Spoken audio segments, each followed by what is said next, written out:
Hey YouTube, welcome back to another History Teacher Reacts video with Mr. Terry. So I continue my search for historical knowledge found here on YouTube. Alright, today's video was voted on for this week's Patreon's pick poll, I should say last week's Patrons pick poll. And what the Patrons supporters chose was this video, Why We Once Hated Ancient Egypt Until We Loved Them by Knowledge Hub. All right, I thought this premise sounded interesting, like why we once hated ancient Egypt, and I was wondering, like, who, first off, is we, and when did we hate ancient Egypt, right? People revere that ancient society, and so many were influenced by it, and so many people I know are fascinated by it today, so, but then, until we love them. So, I guess I'm very interested to know what the kind of thesis of this video is. So I'm looking forward to it, to checking this out. All right, if you like the original video, make sure you go down to the description, give them a like and subscribe over at Knowledge Hub. They do awesome work.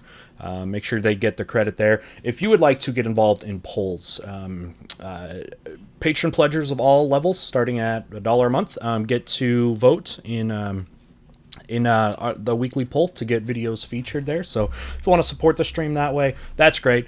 You don't have to.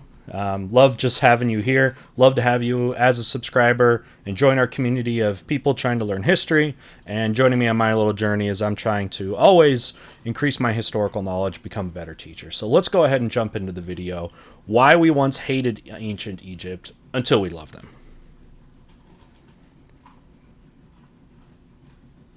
This video is sponsored by the Great Courses Plus. It's a service where you have instantaneous access to lectures by top professors. One of these lectures actually inspired the creation of this video, so Cool. Stay tuned till the end of the video to find out more. Ancient Egypt. You got pyramids, pharaohs, and even Ra, our favorite sun god. Well, shucks, who wouldn't like you guys? Oh, yeah. Yeah, who? Ever since Egypt was lost to the literal sands of time, there was this mysterious legacy left behind that intrigued cultures for generations. Who were these people? It's those unanswered questions that captivated philosophers and invaders alike. In my opinion, the history of this fascination with Egypt is just as interesting as the history of Egypt itself. So our story begins in the last era of ancient Egypt. Well, cool.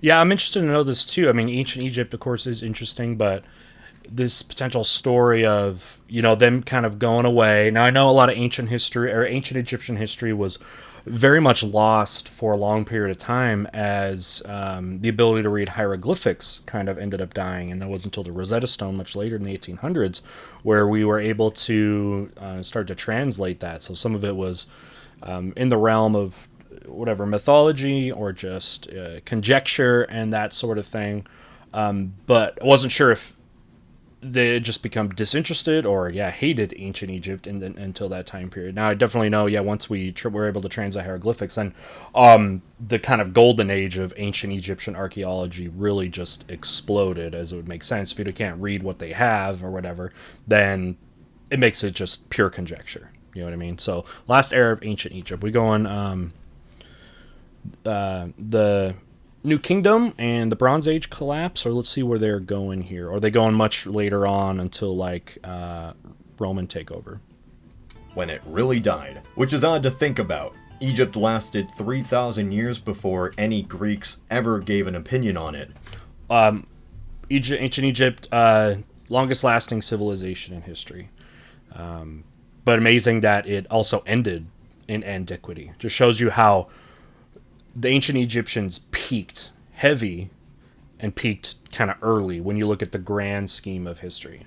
It'd be like America lasting until 5776 AD, and only then, 3,000 years from us today, would people record their opinion on the USA. Yes, I know the Old Testament has a lot to say, but I'll talk about Exodus later. The story has to begin somewhere, so let's start with the death of Alexander the Great. Why is that? Let's just say Alexander's empire plus over Egypt plus death equals one of his generals now ruling Egypt. The new Greek rulers controlled the Ptolemaic kingdom of Egypt in 300 BC.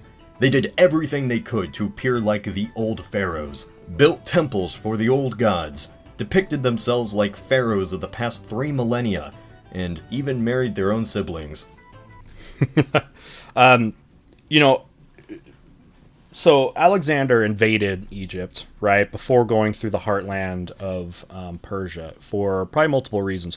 First off, the Greeks were, and I know he's a Macedonian, whatever, but that whole culture really was influenced by Greek culture, right? The Greeks kind of revered them as kind of the big sort of ancestral precursors and the big ancient civilization that was worth modeling after, right? The Greeks took a lot from Egyptian culture, and Alexander going before he went to Persia went down to Egypt, went down south there for a couple of reasons. One was logistical, and that is the homeland of Greece itself is not a massive agricultural like entity, right? The Greeks had always traded for a lot of food. They had resources there, but they would trade for food. And one of those, of course, big places was the fertile Nile River Valley, which produces incredible amounts of wheat and things like that. And for an army the size of Alexander the Great's would need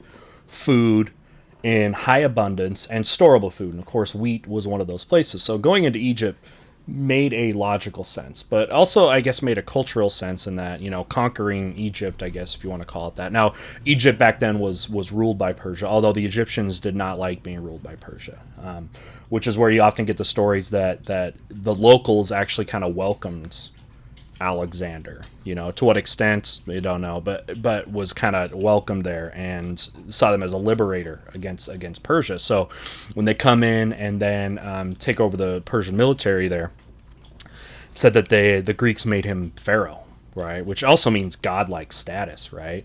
Now they eventually leave Egypt, take the food with them, go conquer Persia, and of course he was never. And then they are going to set up Alexandria, which is going to be a hugely important city for centuries after this, but he was never able to rule it, right? So when Alexander the Great dies, the empire breaks up into three parts, into basically what was formerly Greece, what was Persia, and the basic what was Egypt, with Ptolemy, each of them being ruled by his generals, and Ptolemy was the general that is going to basically set up new government in Egypt, and that's going to be the Ptolemaic dynasty, which is going to last all the way through. It's basically to the last pharaoh, which was Cleopatra, who was from that Ptolemaic dynasty, which actually made people consider more like Greek than anything else, than maybe even Egyptian. Of course, there's a blending that goes on over centuries. All right, let's get back to this, though. A little off track. That's commitment. For 300 years, there was a Greek-Egyptian hybrid ruling class that dominated Egyptian society, and it remained pretty isolated from the native majority. Cleopatra VII, who was part of that class, never learned the native language or left the capital city of Alexandria. Long story short, Cleopatra dies, and the Romans ruled Egypt in 30 BC. Octavian, much like the Greeks, the Romans liked the idea of Egypt, but not really the native culture itself. There was even a phrase, ex Africa semper aliquid novid, or there's always something new from Africa, symbolic of how Egypt was Rome's access to a strange world. But just because Rome viewed the region as interesting, the view on the culture was another story. I mean, Roman superiority look at the Gauls, complex here. the Britons, Jews, even Jesus. Rome wasn't the most tolerant society. Rome was heavily segregated. Trigger all the Rome fans here. The Roman-preferred Greeks were the ruling class, while majority Egyptians were simply ignored and disliked. To Rome, Egypt was just a weird culture who liked cats a lot. When Rome fell and the Muslims invaded, Europe just kind of forgot about Egypt. The only stories of Egypt at all were from the Bible stories of Exodus, how Moses defied the Pharaoh and led his people to freedom. Now imagine if you were a peasant in medieval France. You've never seen a picture of the hieroglyphs, or the pyramids, never heard of the Old Kingdom or New. The only story you will ever hear of this faraway place called Egypt is in the Old Testament. Okay, I see potentially where they're leading with this, without the cultural history. Because when Western Rome falls, Europe really gets cut off from a lot of their interaction with outside of Western Europe. And then when the Islamic kingdoms come and take over, the hieroglyphic style's gone, and even the Egyptian a lot of the Egyptian cultures ended up is being kind of replaced.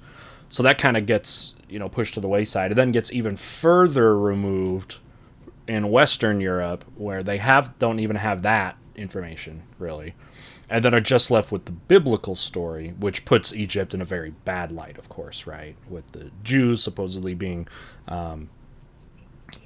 enslaved, right, and under the oppression of the Egyptian empire there. So I can see where the connection is.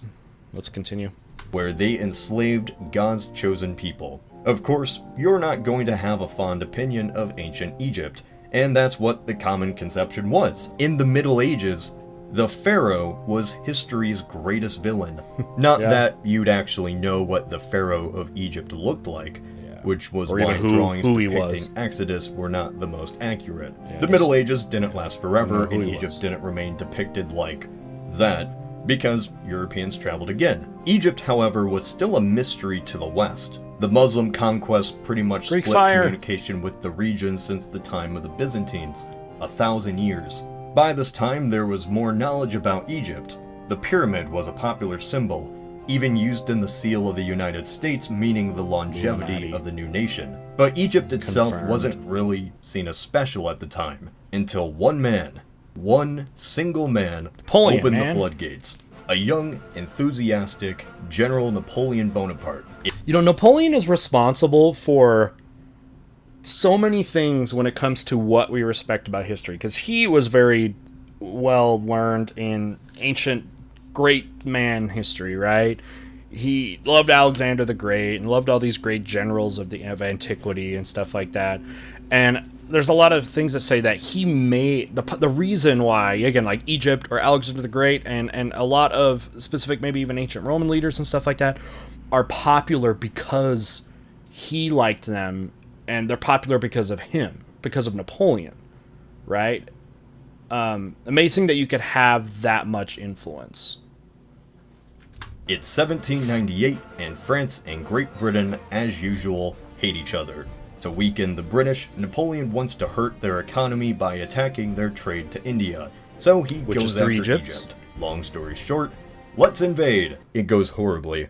But before everybody dies, the soldiers of Napoleon's army discovered a stone tablet that had both ancient Greek writing and Egyptian hieroglyphics. Going back a few thousand years to Ptolemy's kingdom, the ruling class needed both Greek and hieroglyphic writings to govern their region. Yeah, going back to Napoleon, some people, you have that economic motivation where they're competing with the British for control in Egypt, because you can go through kind of the Suez area to trade with India, which the British need. Otherwise, you go around all the way around Africa. But I had heard, plenty. Maybe it's just overstated that a major reason why he invaded Egypt was because his hero Alexander the Great did. Like, he's like mimicking him in a way. Take over these ancient Greek societies and act like these ancient rulers would maybe make him more like that. So I don't know. That's maybe a little bit far fetched, but I've definitely had heard that before. But yeah. All right, but let's go back to the Rosetta Stone, because this is really important. The French were failures in getting Egypt and losing the fight there. But this finding of, if they hadn't been in Egypt, maybe this wouldn't have been found, the Rosetta Stone, which completely unlocks the whole mysteries of hieroglyphics if you didn't know that yet. But I'm going to go back like 10 seconds just so they can go over that, because I kind of got us off track a little bit. So let's go back right here. Discovered a stone tablet that had both ancient Greek writing. There's the hieroglyphics at the top in Coptic, and then different Egyptian forms. But then right here is the Greek. If you can see my mouse, this is Greek. Now, again, back in these ancient times when you had this blending of Greek governments with Egyptian, you had the Greek alphabet working at the same time as Egyptian writing. Like they said, you had to be able to issue edicts and stuff like that, decrees, whatever, in those languages, right? Now, the Egyptian stuff, the Egyptian like hieroglyphics you see up top, is lost. but the Greek has been in continual use ever since antiquity. So we'll let them make the connection there of why that's important. And Egyptian hieroglyphics. Going back a few thousand years to Ptolemy's kingdom, the ruling class needed both Greek and hieroglyphic writings to govern their region. So they made a tablet that had translations of words from Egyptian symbols to Greek writing. This was the Rosetta Stone, and it was the missing link that allowed people to understand finally what these symbols meant. And everybody wanted to learn more and see more about Egypt. Except Napoleon. He sailed away as his troops died of plague. In the early 19th century, every Western country wanted to be as grand as the ancient Egyptians. It was a craze, and they reflected this in their new buildings and even cities. The Home Depot has on-trend styles. But you need to with go to Home innovations Depot. to make your floor pet-proof. But you make it waterproof. Make it beautiful. Today is the day for doing with exclusive life-proof vinyl plank flooring starting at $3.19 a square foot, only at the Home Depot. It's no coincidence Memphis, Yes, I always let ads run. Supports the original channel. So don't ask me to ad block because I will vehemently say no. capital city of ancient Egypt, located on a great river, and pyramids. The step pyramids like this are the older ones. These were some of the oldest ones, and then you saw more of the flatter ones that get bigger and bigger. And with ancient Egypt, it was almost like a contest between pharaohs of, all right, we're gonna build these for yourself, which tells you a lot about the culture they would go through, the finances and harsh labor for creating a tomb for someone else, not for any real public benefit. And then the pyramids, they just, like each pharaoh, it's almost like they just kept one up each other. Now, pyramids also are a bad idea because it leaves you very exposed, because it's like, because with the pharaohs, they would be buried with a lot of their treasures and things from this life, and of course that, since they're very obvious in where they're located, they were very prone to grave robbing. That's why, like, later in like the New Kingdom, they started doing in more secluded areas like the Valley of the Kings, like with King Tut. But these are the oldest ones, are these step pyramids. Just fun fact there. Memphis, the capital city of ancient Egypt, located on a great river, and Memphis, Tennessee, also located on a great river, share the same different name. Memphises. Egyptian in the early 1800s meant grandiose. There were so many new buildings inspired by ancient architecture, this phrase has a name: Egyptian revivalism. People from America to Russia romanticized Egypt as the perfect civilization to marvel at. New discoveries and translations could happen at any time. Definitely exciting stuff. By the 1880s, the British Empire, not the Ottomans or the French, took control of Egypt. While still subject to discovery, ancient Egypt was no longer the trendy topic it was 80 years prior. Archaeologists made discoveries, but the general public just wasn't as interested anymore. Well, that was until 1922. In the Valley of Kings, a pharaoh's tomb was found in amazing condition. While not untouched by robbers, it was still a time capsule into Egyptian culture. This was the tomb of King Tutankhamen. They say is that so this is the image they took. So they're digging out in the Valley of the Kings. They find his basically sealed tomb here. This rope here was said to like be like the original seal. So that was really exciting for those Egyptologists to go and say, have we found a tomb that has been undisturbed? Because by the 1920s, over millennia, almost every known ancient tomb had been grave robbed, looted, whatever, by that. So that's what made this so exciting. It's why King Tut is famous, not for much of any of his rule. He died when he was like 19 or something. But that's a different story. I'd love to talk more about that but another time. But so maybe pick more ancient Egypt videos we could talk about. But anyway, the reason King Tut, by the way, is popular is because we found him and found him undisturbed. So yeah, he's been much more famous, I think, in death than he ever was in life. But this got people excited because they're like, holy cow, there's still stuff out there. And we still know that today. Egypt today is still extremely picky and nervous about archaeology in their areas. This is a sacred history to them. It's their origins, right? And they take it very seriously. And they're, afraid that, there's just disrespect that could be done to these sites, or maybe most importantly, damage or things like that. So we still know that there's a lot of undiscovered stuff in even the regions that are the most heavily, or the most famous places, even around like the Great Pyramids and Valley of the Kings and stuff like this. We still are very sure that there's a lot more to find. Amazing condition. While not untouched by robbers, it was still a time capsule into Egyptian culture. This was the tomb of King Tutankhamen. Made pharaoh as a child, the tomb contained the now famous mask. It was the start of a new era of Egyptian fascination. Golden Age. However, the story didn't stop there. Soon after opening the tomb, Lord Carnarvon, who funded the project, died from an infected mosquito bite. Following this were more deaths from the team who discovered the tomb. Some died from strange illnesses, some from murder. Many labeled this was a result of a curse from the mummy's tomb, while some, but not many at all, tombs were labeled with tablets reciting threats to those who disturbed the final resting place. King Tut's did not. Some of the deaths could be attributed to coincidence. Some claim infections that were unrecognizable to modern people lie dormant within the tomb. Either way, only 9 of the 50 or so people on the team died within the preceding decade. It made for a good story though. And mummies went from burial ritual to supernatural beast. Mummies already had a bit of a negative connotation. They were preserved dead bodies first and foremost, and it made them pretty easy to be wary of. The 1911 film The Mummy, not the Boris Karloff one, had the reanimation of a mummy through electricity and whatnot.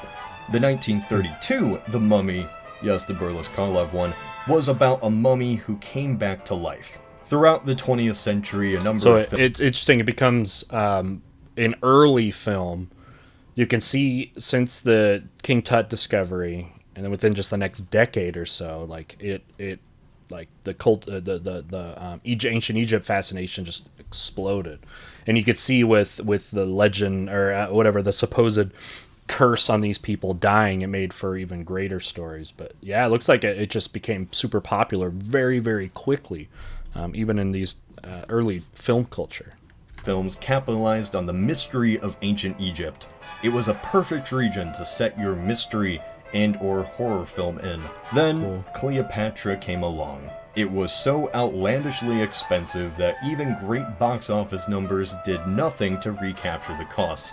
I think I've heard of that. Wasn't that movie, the Cleopatra movie, one of the biggest busts ever as far as like incredibly lost profits? I think I've seen on a list of some of the biggest financial failure films ever, because it was so epic. I haven't seen it, so I don't know if it was just like bad or something, but effectively killing the ancient Egyptian craze in Hollywood until, let's not talk about that. Am I the only one that likes the Mummy movies? Not the third one, but like the first two. I like those movies. I know they're corny, they're cheesy, they're not really accurate or anything like that. Nor do they claim to be. They're just kind of, those kind of movies. I put it in the same categories like the National Treasure movies.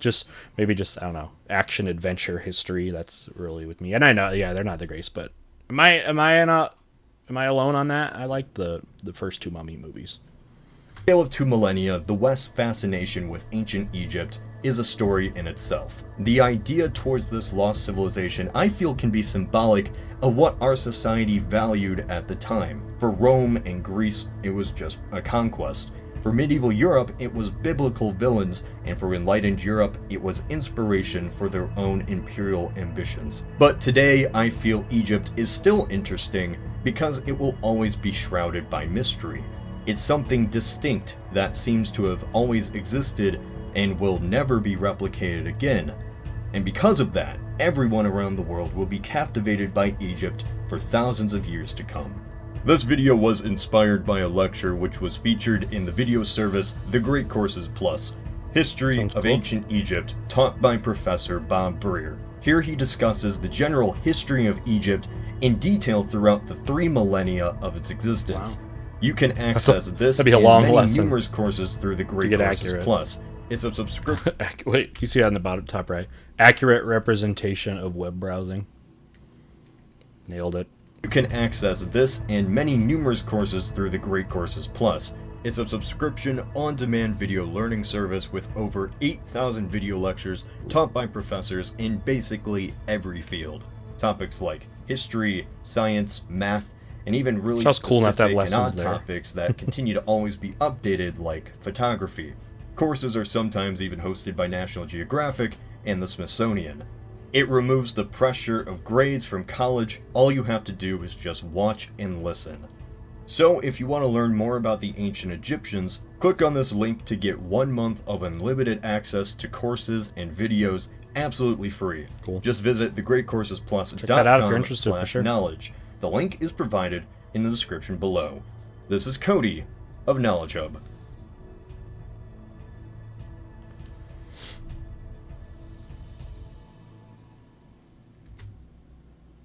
Okay, awesome.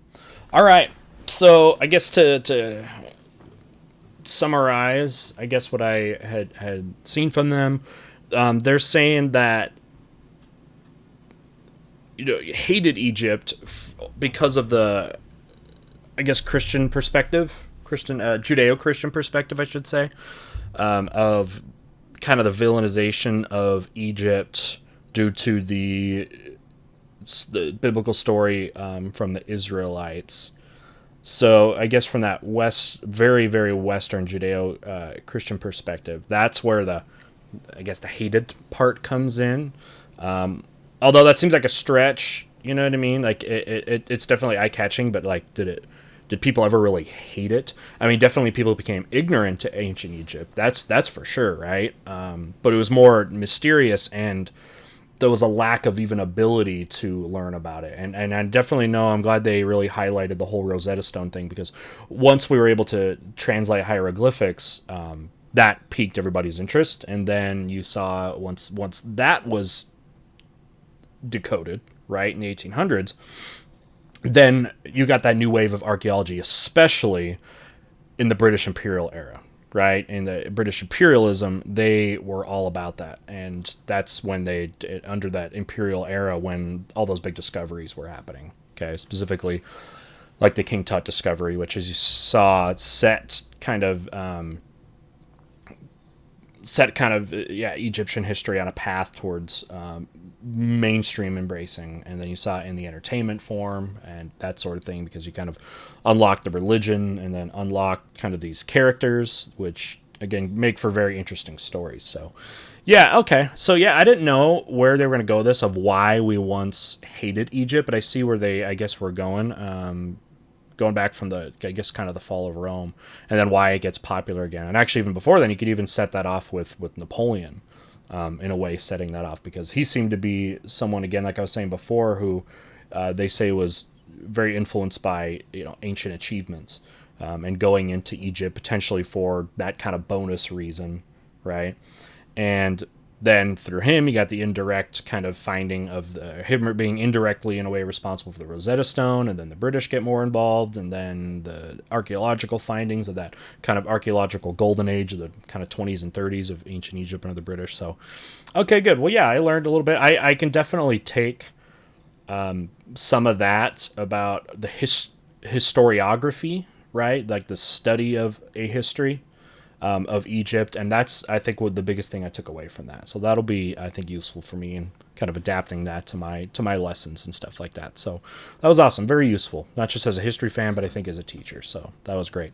All right then. So if you liked this this video, they did a great job. Make sure you check out more of their videos. Go down in my description here and give them a like and subscribe so you can be a part of them. Love to have you as a part of my community. Be sure to subscribe, enable notifications, because I do a lot of live premieres and live streams and stuff like that, so you know when those are.